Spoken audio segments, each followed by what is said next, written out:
The awakening of ENE. The winds of change often come silent, unseen, brushing the leaves before the storm. That was how it began with ENE. For years, she had been whispered about, pointed at, feared, a shadow blamed for every misfortune. A curse, they called her. But time, as it always does, revealed deeper truths buried beneath old lies. It began with small things.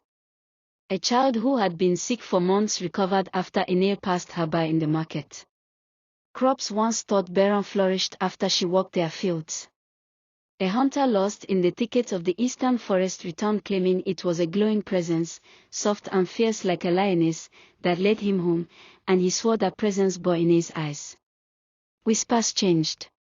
From curses to blessings. From fear to awe. But not everyone rejoiced. The spiritualist, the revered herbalist of the village, a man of dark robes, heavier secrets, and a smile like a slit in rotten wood, grew restless. He had long hidden his true nature, masking his evil impiety. For years, he had taken lives under the cover of night, claiming it was the gods demanding sacrifices. It was he who had summoned spirits to torment the land. It was he who took ENE's mother and father, leaving her an orphan under the suspicion of her own people. ENE had survived this curse. And that made her dangerous.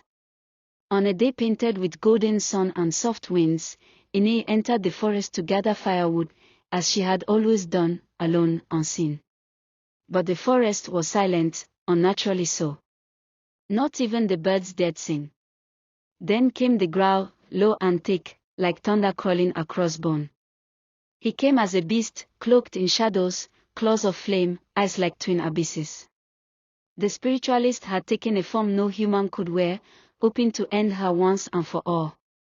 But ENE did not run. They fought beneath the twisted trees, not with flesh, but with spirit, her light against his darkness, her pain burning into power. The battle shook the roots of the forest. And when it ended, it was his shadow that dissolved into the air, not her spirit. ENE returned to the village with her firewood and fire in her eyes. That evening, the villagers gathered. She stood before them, not as the outcast they had once ignored, but as something else entirely, someone who had faced the thing they feared most. "I did not come here to speak," ENE began, her voice calm, steady, full of ancient weight. "I did not care what happened to this village, because you never cared what happened to me." There was silence. Shame hovered in the wind like smoke. "But today, he came for me, the same spirit that has taken your children, your wives, your fathers in the dark. The same you call your spiritualist, your healer. He is not what you think. He has fed on your fear, cloaked himself in your worship. My parents were not the last lives he took, but I will make sure they were the last he ever takes." Gasps rippled through the crowd.